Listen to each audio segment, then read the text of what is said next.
Mega power star Ram Charan ఇప్పుడు కమల్ హాసన్ తో screen share చేసుకోబోతున్నాడా? మొన్న లియోలో గెస్ట్ అన్నారు. ఇప్పుడు భారతీయుడు 2లో స్పెషల్ రోల్ అంటున్నారు. ఇంతలోనే మెగా ప్రిన్స్ పెళ్లికొడుకు కాబోతుంటే ఇంతలో మరో మెగా వెడ్డింగ్ రూమర్ షురూ అయింది. అలానే మెగాస్టార్ ఫ్యాన్స్ గా పుష్పరాజ్ కిక్ ఇవ్వబోతున్నాడని గుసగుసలొస్తున్నాయి.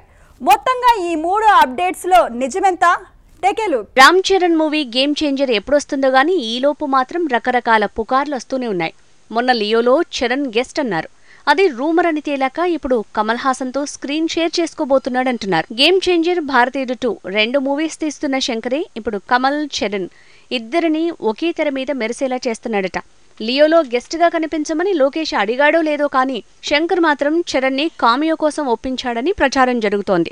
అలా భారతీయుడు 2లో చరణ్ గెస్ట్ రోల్ వేస్తే ఆ రీచే వేరుగా ఉంటుందనేది శంకర్ ఆలోచన. ఇక ఈ వారం మెగా అప్డేట్స్ లో రెండో స్పెషల్ అప్డేట్ పుష్ప 2లో బన్నీ సర్ప్రైజ్. ఇందులో అల్లు అర్జున్ మెగా ఫ్యాన్ గా కనిపిస్తాడట. ఇంద్ర మూవీ రిలీజ్ అయిన టైం పీరియడ్ లో కథ నడుస్తుందట. మెగా ప్రిన్స్ వరుణ్ తేజ్ వచ్చే నెలలో ఓ ఇంటివాడవ్వబోతున్నాడు. తన వెడ్డింగ్ ని పురస్కరించుకుని బన్నీ ఇచ్చిన పార్టీలో మెగా హీరోలు ఉన్నారు. కానీ రీతు వర్మ ఒక ఫ్రేమ్ లో కనిపించడం మీద పుకార్లు షికారు చేస్తున్నాయి.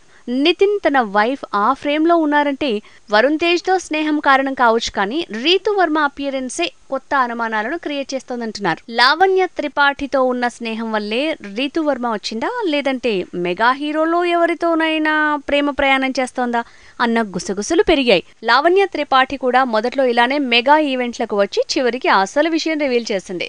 రీతు వర్మ ఇంతవరకు మెగా హీరోలతో జోడి కట్టలేదు, వాళ్ల సినిమాలు చేయలేదు.